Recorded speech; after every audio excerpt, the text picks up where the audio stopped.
এখন নতুন কিছু বাইকে এরকম ট্রায়াঙ্গেল মার্কিং দেওয়া একটা সুইচ থাকছে, যেটা ফোর হুইলারে অনেক দিন আগে থেকেই দিচ্ছে। এটার নাম হ্যাজার্ড ফাংশন সুইচ। সুইচটা না থাকলেও অসুবিধে নেই, এখন অনেক অ্যাড অন কিট পাওয়া যায়, যেটা বাইকে ইনস্টল করে নিলে এই সেম ফাংশন পাওয়া যায়। তার কাজ হলো এই, বাইকের 4টে ব্লিঙ্কারই একসাথে অন করে দেয়, ফলে 4টে ইন্ডিকেটারই একসাথে ব্লিঙ্ক করতে থাকে বাইকে বা ফোর হুইলারে। কিন্তু কেন আমরা হ্যাজার্ড ফাংশন ইউজ করব? ঠিক আছে, দুটো কেসে আমরা হ্যাজার্ড ফাংশন ইউজ করতে পারি।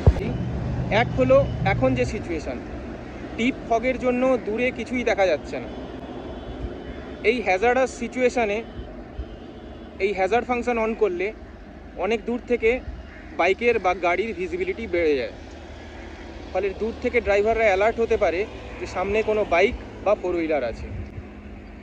সেম জিনিস ঘটতে পারে প্রচুর বর্ষাতেও।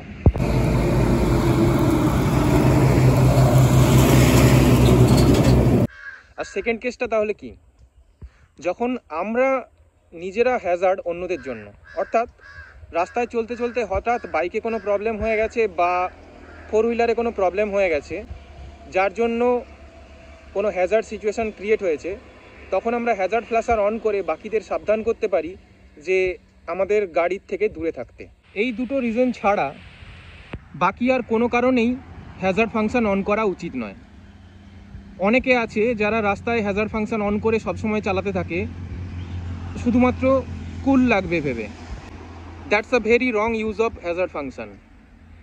এছাড়া আরও কিছু জায়গায় অনেকে না জেনেই হ্যাজার্ড ফাংশন ইউজ করেন, যেমন গ্রুপ রাইডের সময় ভাবেন যে সবাই হ্যাজার্ড ফাংশন অন করে রাখলে গ্রুপ রাইড করার নিয়ম এটাও ঠিক নয়। অথবা ইন্টারসেকশানে যখন ডান দিক বা বাম দিক নেওয়ার প্রয়োজন নেই, কেউ থ্রু যাচ্ছেন ইন্টারসেকশানে, তখনও অনেকে হ্যাজার্ড ফাংশন অন করে রেখে ভাবেন যে লোকে ভাববে এটা আমরা সামনে সোজা যাব, ডান দিকেও বাঁকবো না বাম দিকেও বাঁকবো না, তার সিগন্যাল। এটাও ঠিক না।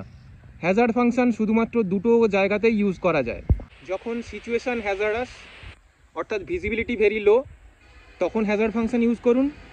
আর নইলে যখন আপনি নিজে অন্যদের জন্য হ্যাজার্ড, তখন হ্যাজার্ড ফাংশন ইউজ করুন। বাকি অন্য সময় হ্যাজার্ড ফাংশন অন করা থেকে বিরত থাকুন।